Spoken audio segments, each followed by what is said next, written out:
Do you think that Santa celebrates Halloween? Hey, who has 2 thumbs, became a dad, and made it to the end of 2024? You! Wait, no, not you. Me! But maybe you, I don't know you. Hey, congratulations on becoming a dad. I know it might seem scary now, but you're gonna nail it. After all, you played 41 games this year. If that doesn't show commitment, hard work, and dad skills, nothing does. It's been an eventful year for the games industry. We had some disappointments, surprises, remakes, remasters, refunds, and what do you mean Concord was only 3 months ago? And in the stream of games, both good and bad, there's a really small chance you missed out on the great. But don't worry, Santa's not here yet, so here's the games that made my 2024. Settle in and grab a hot chocolate. Maybe you'll find something you missed. Do you think that Santa celebrates Halloween? Hecky Almo, blue to red. Mask and bunker shield our head. All mothers dream from red to blue. Then sisters walk the earth anew. 1000 Times Resist isn't quite my game of the year, but it's definitely my story of the year. You're gonna see the art style and hear the words visual novel, and if you're anything like me, you might cringe and skip to the next game. But I'm going to ask you not to do that. It's the first game from developer Sunset Visitor, a team who mainly have a history in theatre, and you feel it in every carefully crafted character and every witted, wounded word. It made me laugh, it made me yell, it made me tear up, and it made me devour the game in the space of 24 hours. We are The Watcher, a key lieutenant in a world of the future where everyone is a clone of the All-Mother, a powerful sci-fi goddess who rules over a society made in her image. Within the first minute, we kill her, and if you think that's a spoiler, oh boy, you have no idea what you're in for. It's dark, it's twisted, it's beautiful. It's a game that, despite the simplistic gameplay, feels like it couldn't exist outside of this medium. Give it until the end of the first chapter. You'll be hooked, 6-1.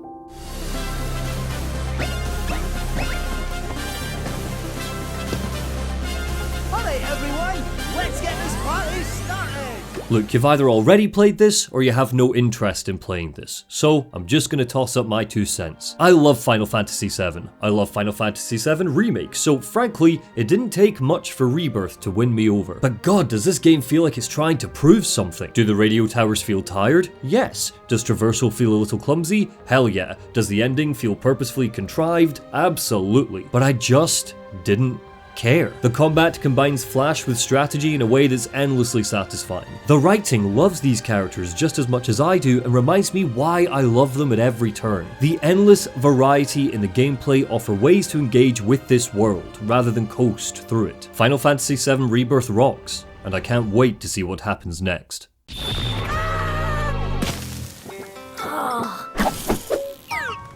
Another Crab's Treasure is my favorite Souls-like of the year. Yeah, I said it. Yeah, I said it. Yeah, I said it! What makes Another Crab's Treasure such a great game is how seriously it takes its own gimmick. A crab Souls-like. You fight with forks, you block and parry with shells. The central conceit of shell durability makes for some exciting play, because when you lose your shield you're both vulnerable and forced to engage with the next exciting shell in front of you. Shells that shoot bubbles, shells that act as a decoy. The shell system makes the combat more interesting than it has any right to be for a game whose summary makes it sound like a meme. It's not just the shells though, it's the world itself, with clever level design that makes memorable self-contained zones that are a joy to explore. The meat of the game is about finding pieces of a cereal box in the hope a doodle map leads to treasure, with cities built out of containers and fortresses built out of sandcastles. It's funny, it's silly, it kicked my ass just the right amount, and it constantly delighted me. Don't sit on this one. Do you want to know what didn't make my year? Cybercriminals. True story, at the start of the year my wife was a victim of phishing. She thought she was opening a link from her bank and, to be fair, the email looked pretty damn convincing. We were able to shut it down before the scumbags behind it got very far, but it was a nightmare to handle and could have been much worse. You can imagine how annoyed I was when I learned she didn't have a VPN on her laptop, especially because my account covers numerous devices. So, enter today's video partner, NordVPN. We're a big proponent of VPNs here. They protect your data, hide your IP, and Nord's Threat Protection Pro actively scans downloaded files for malware, blocks malicious links, and stops annoying pop-up ads dead in their tracks. You get the ultimate privacy boost. But what if that phishing attempt was successful? What if my wife's data leaked onto the dark web? Well, hypothetical Monty, NordVPN's dark web monitor works tirelessly to scan known hacker forums and marketplaces, alerting you immediately if your information is found for sale. Even when you're not connected to a VPN server, it continues to scan the dark corners of the internet on your behalf. So head over to nordvpn.com/Monty Zander to get the exclusive deal with 4 extra months on a 2-year plan. It's completely risk-free with your 30-day money-back guarantee. Thanks again to NordVPN, and on with the video. Oh my god, I'm now swimming with the fishes. There's a big duck! So, this Bloodborne remake slaps, huh? Astrobot is happiness on a disc, the obvious final step for a franchise that isn't really a franchise but a couple of tech demos. It feels complete, it feels holistic, it feels wholesome. I bought this game twice and gifted it to a buddy I loved it so much. It isn't just a big fat nostalgia trip, though seeing old friends is certainly part of its charm, but when Mario releases its 10th kart racer with famous mascot faces, we don't hear reviewers rave about the fact Zelda's in a Mario game. We hear them rave about the game feel. When Astrobot partners up with Kratos, I felt the same way. The nostalgia is flavor text for a legitimately brilliant platformer that rivals gaming's best. It brings challenge if you want it and cheer even if you don't. We did a NOOBUS HUMANUS episode on it for a reason, so the best sell I can give you is a clip of my wife playing it. This is so fun. Oh, I missed.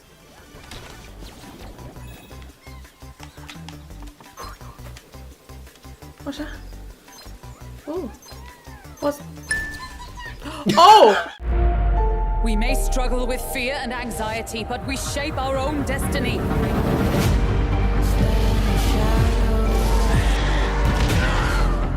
With our own hands. Thank God for demos, because Metaphor ReFantasio took over my life for 2 weeks and I wouldn't have gone near it if it wasn't for the 6-hour prologue you can try for free right now. If you're familiar with Persona, you'll feel the echoes. They were designed by the same studio. Turn-based combat, intricate character relationships, and narrative design that'll set you on a loop of just one more quest, one more day, one more chat. Metaphor is more classic fantasy than Persona is, setting you in a dark, sprawling world called Uchronia, which feels like a blend of fairy tale beauty and medieval brutality. There's an underlying sense of grandness, from the orchestral soundtrack to the sweeping landscapes that make this journey feel bigger than Persona. Less personal, but more epic. Personas are discarded in favor of archetypes, literary tropes that puncture the grand quest that I'm purposely trying to avoid giving details of because it's in the unraveling that you'll find the fun. Its message is blunt, just look at the name, but the character writing and substantive momentum of the overarching plot carry it. A couple of these party members rival the very best that Atlus has given us in the past. It bumped up at least 2 points the second Heismay came on screen, balancing the classic silly etch that we know from Persona with something deep and heartbreaking. Try the demo and soak into it. Once upon a time, there was a plucky squire named Jot. Here's the thing about the plucky squire. It released at the worst possible time because it came out just a couple of weeks after Astrobot, and both games are fighting each other for most whimsical game of 2024. When you size up this little indie with Team Asobi's Sony backing, it comes up short. It's too handholdy and linear to be a captivating puzzle game, and too limited to be a creative toy box. But I just don't care. It's a goddamn delight even with that comparison. It takes its central idea, a storybook coming to life, and doubles down on it at every opportunity. Picture book style minigames form our bosses. Clichés and archetypes are held as gospel rather than tropes to be subverted. The art style is so absorbing and the writing so silly that I would happily read this thing to my son. While its gameplay may be simple, it constantly keeps things fresh with little twists on the storybook format. And when you're jumping in and out of coffee mugs or locked into turn-based combat with a collector's card, it's easy to stop worrying about where the depth is and just revel in the joy. I'm here to save a prince. Are you now?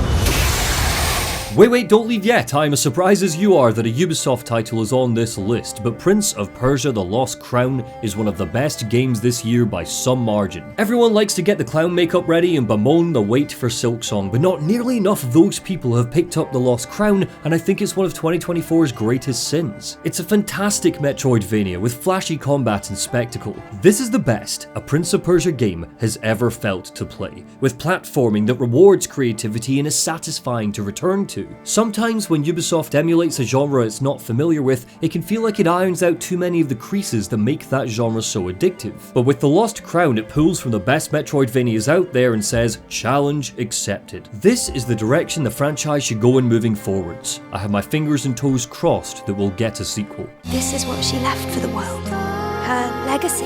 Everyone's happy to call you the Angel just because you came from the Cowl.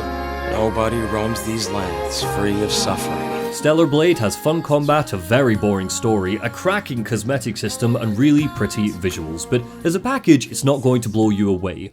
Unless we're talking about the soundtrack. Seriously, some people were too busy gooning to the big boobs on the robot lady to use their damn ears. Custom, lyric-based songs accompany our levels, and I've had these tunes on repeat since. You might not be interested in playing Stellar Blade, but you owe it to yourself to listen to its music.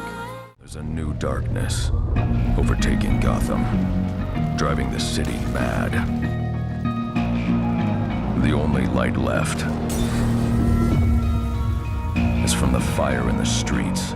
Batman Arkham Shadow isn't worth the cost of a meta quest, even if you're someone like me who devours Arkham stuff. But with that in mind, it's awesome, and it's criminal that it's limited to one specific VR headset. There's something bizarre and interesting about Arkham Origins, Arkham Blackgate, and Arkham Shadow now being unified as their own Arkham trilogy. All designed by different teams on different platforms, telling an overarching tale of Batman's journey from brutal vigilante to empathetic hero. This might be the best told story in the Arkham series, adding layers to Bats, his rogues, and his allies, particularly Gordon, Scarecrow, and Harvey Dent. It carries the strength of Arkham Origins character writing with an honest-to-God mystery that's predictable but compelling in the way that it's told. If the heart's in the story, the soul is in the gameplay. We uncover secrets, use gadgets, slowly unlock Blackgate the same way we once unlocked Arkham Asylum. Free flow feels like free flow. Predator mode feels like Predator mode. It isn't just that Shadow lets us become the Bat and do the things in first person. The tactility is particular. Its mechanics are full. I haven't played a VR game this tight since Half-Life Alyx. The tone of the Arkham franchise might have felt dead back in February, but in the cells and skin of Matches Malone, it lives on.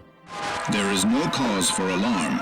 Take shelter in the closest pocket of stability in your area, and please refrain from thoughts or memories of home. I know I have some Remedy fans and SCP nerds among my subscribers, so this one is for you. We are an unnamed driver that gets trapped in The Zone, a mysterious walled-off part of the Pacific Northwest. Your only protection from the danger is the old piece of shit jalopy that'll be your chariot and your nemesis when the weird creeps in. Pacific Drive gives you a world that is worth exploring and a narrative that is incredibly rewarding. We'll never see the people who crackle on our radio, but when the credits rolled, I was swept up in their drama, their emotion, and their stories. I'm not a person who likes survival games at all, but the loop of upgrading your garage and vehicle creates a symbiotic bind between you and your car. I started talking to it, I'm not kidding, apologizing when it got busted up, swearing at it when something spooky infected its gears. It's got a banging soundtrack and a hell of an adrenaline rush during those tenser beats when you're racing off-road toward your goal.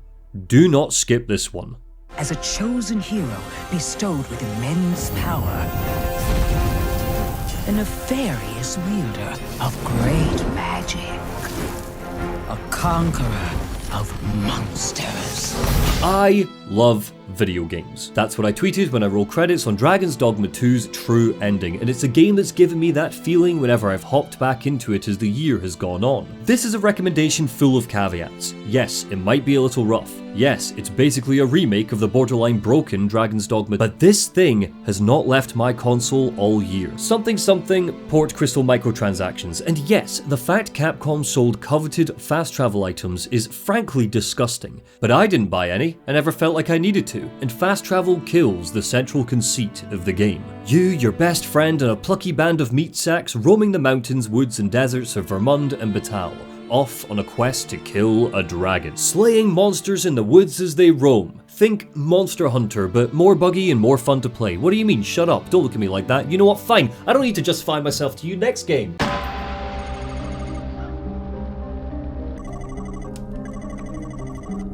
By their very nature, survival horror games that hark back to the PS1 and PS2 era have an unnatural edge to them that immediately makes them feel more creepy, but generally, I found myself feeling kinda underwhelmed once I scratched the surface. Not so with Crow Country, a survival horror game with a visual style closer to Final Fantasy VII than Resident Evil. This game is dirty, it stinks. It doesn't just limit itself to being a love letter to those older games, and that is what sets it apart from the other titles like it this year. Its story is pulpy and fun, its puzzles scratch the survival horror itch, its combat feels both smooth and stilted, a major compliment that will only make sense to those who played it. Do yourself a favor and add yourself to our number.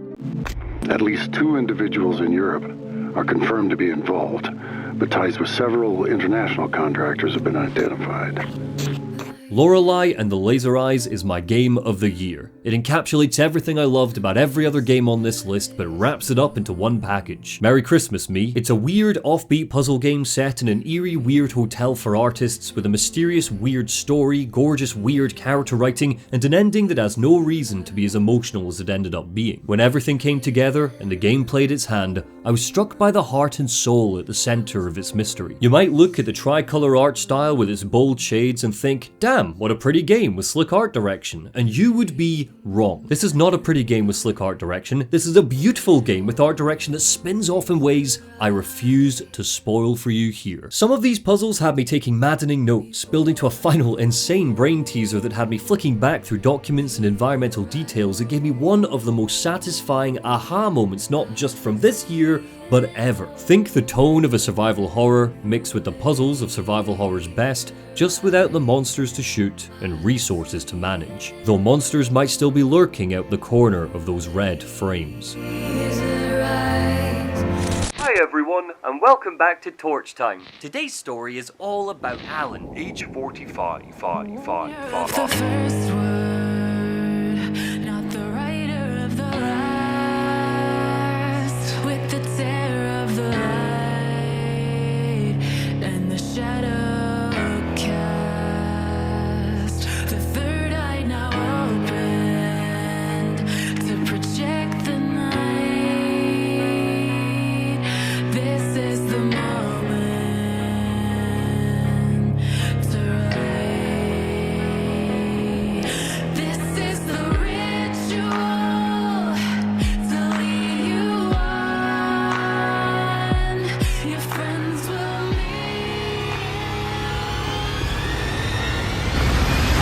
worry, Alan. We're here to help.